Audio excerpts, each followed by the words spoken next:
Hello, everybody, and welcome to a conversation with artist James Deeb. He's exhibiting in the 7th annual Evanston Made members group show. Hello, James. Hello, Lisa. How are you? I'm great. Thank you for doing this. Thank you for letting us come into your space and Zoom with you during these strange times. We totally appreciate it. No, thanks for doing this, Lisa. I mean, I was kind of wondering how Evanston Made was going to pull this off, and it looks like you've done a great job of roping in the virtual world. Yeah, and we had so many artists who were like, no, I don't want to do that. And I was like, there is no choice. We have to do this. It's pretty. So We're talk making to some me. lemonade. Yeah, and I kind of feel like we're all making concessions right now, and it feels like everyone is just playing along. So I appreciate your willingness. That's quite all right. Tell us what you have in the show. I think I'm looking at it. You are. The piece I have in the show is called Dreaming Alchemist. It's a small painting on board, and actually, I just go ahead and pull it over. Do a little show and tell. Nice. This is the painting, The Dreaming Alchemist. And it's a painting about unobtainable goals. Alchemists were on the quest for either turning lead into gold or creating the elixir of life, both of which I doubt if any of them succeeded, unless you're in a Harry Potter novel. And I see that as very common with art. A lot of artists shoot for the sky, and museums are filled with glorious failures.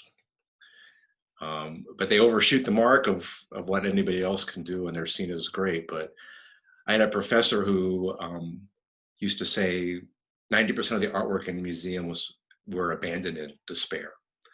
I think that's a bit over. That's extreme in its existential dread, but I understand the idea. Can I ask what is above his head? Those are flames. A dream of a flame, or a dream of another world. Nice. Which is the painting actually came about purely by chance. I was just pushing paint on a canvas. Sometimes I have ideas and I draw them out. Sometimes I just paint and the ideas come out of the process of painting. And I made those marks as part of an abstract painting, and the face kind of came out underneath it from that mark making process. So sometimes the best ideas come from not having an idea at all. Yeah, just the act of doing. The act of doing, yes, exactly. And what is it that you're working on right now? What's your project at hand? My project right now, actually, I'm finishing up a rather large body of work. I probably have 15, maybe 16 paintings. All of them are just at that last stage of the final mark making and putting a wire on them and getting them ready to shoot. And that's where I'm at right now. And they range in size from this size or the one next to it, which is like a 12 by 12, to up to 40 by 40. This has been a really unusual time, for making work. And we know we've talked about this before, but I'm not any more or less productive than I was before this all started. Because it seems like my studio, I just come into it and have the same attitude I always did. It hasn't phased the studio time. When I'm out of the studio, however, it's a different story. I mean, the anxiety comes and goes like everybody else, but it seems like the meditation of the studio really helps. And it actually has helped quite a bit. And you're finding the space and the time to make right now. I am. But what's unusual is that there's no more or no less time than there was before. I have a feeling that my experience is very different from most other people's. The other people I've talked to, some people can't work at all. The anxiety level is just so high that they just can't concentrate. Other people, I think, are natural introverts, and this is actually kind of a relief for them. And they don't have the the demands of the day on them and they can concentrate. In my case, when I walk through the door of my studio, I'm a different person. So I just come in and You take on a whole, yeah. it's like a muscle memory, Hmm. and it, but it has been very helpful. That's wonderful. So not much has taken you off track. Can you talk a little bit about what you got? I know we don't have 7 years to talk about it Mhm. because your Uh-huh. story is very interesting for people who do deep dives about you and your background. But your answer to how you became an artist was quite funny. Oh, the gypsy woman told me to, and what else could I do? Well, that's just because the real answer is kind of dull. I mean, well, I guess maybe it isn't dull. It's not dull. Okay, so the thing is that art was the only thing that was totally engaging from the very beginning.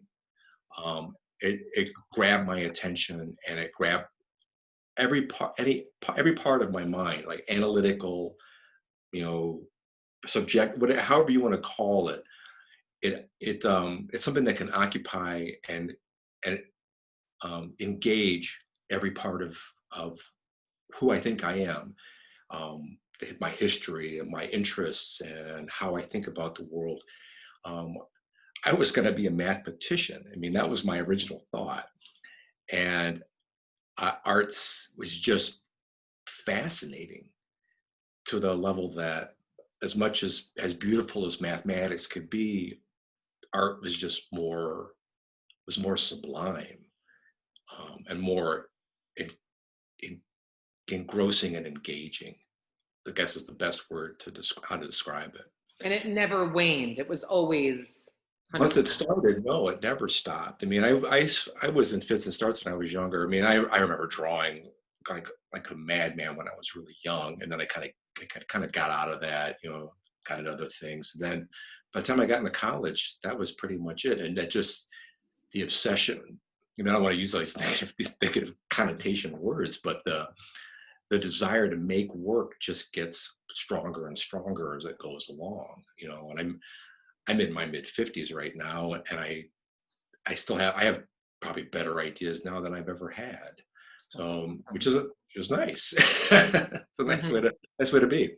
And it takes getting to that sort of 10,000 hours a lot of times for artists. You hear a lot of them hit their career strides between like 45 and 65 because they have just been baking and working all of that time.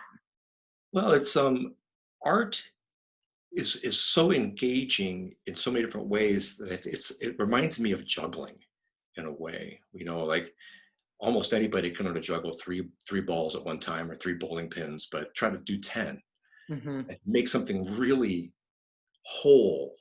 You have to learn how to do juggle the 10 balls. I mean, that's really what it comes down to. Um, because when you get to that point, then you're making things come, the simpler things come easier, and you're making decisions about more in-depth things. Um, one thing about artists I find fascinating is that there's a similarity between artists and people who are in sports, in that where artists are almost always seem to be at the edge of their ability. Um, they rarely rest on their laurels. They almost always are pushing the edge. And it's great when it succeeds, but it can be sometimes it can like lead to doubt, where you like, why can't I succeed more easily? Well, it's because you're always pushing these of what you're doing, and unlike somebody in sports, you have nothing to measure it against. I mean, because your work is your work, and Hmm. it's hard to compare it to anybody else's. I mean, that's one of the reasons why you're in art, is so because you're making something that nobody else is making at the best of your ability and at the edge of your ability.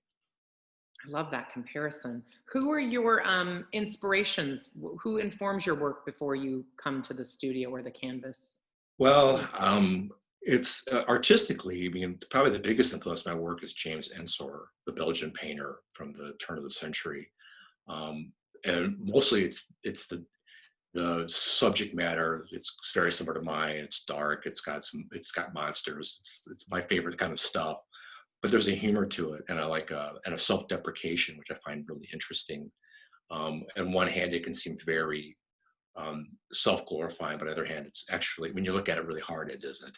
Um, when I was in college, one of my biggest influences was Francis Bacon, Hmm. which was kind of an easy entry into um, an easier entry into art than some of the other more complex painters. I also have a soft spot for William Guston, but as far as writers and other people go, I'm interested in writers like J.G. Ballard, the famous dystopian English writer, and very appropriate for this time. I keep on thinking of High Rise, which is a book about a gigantic condo where there's 1,000 units, and it gets closed off and everybody begins fighting each other, and there's like a claustrophobia that goes on. It's fascinating and very predictive stuff and very Hmm. prophetic. So I find that interesting. And then I find science really fascinating. Um, One of the things that's interesting about all of this from a cultural point of view is the history of pandemics. I, Hmm.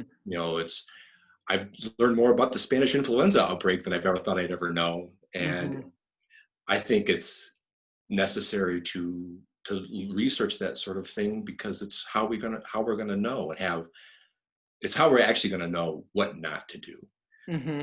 Seems Hmm. to be more of a warning of what not to do than it does being helpful, because technology has changed so much. But social behavior, I don't think has changed that much at all.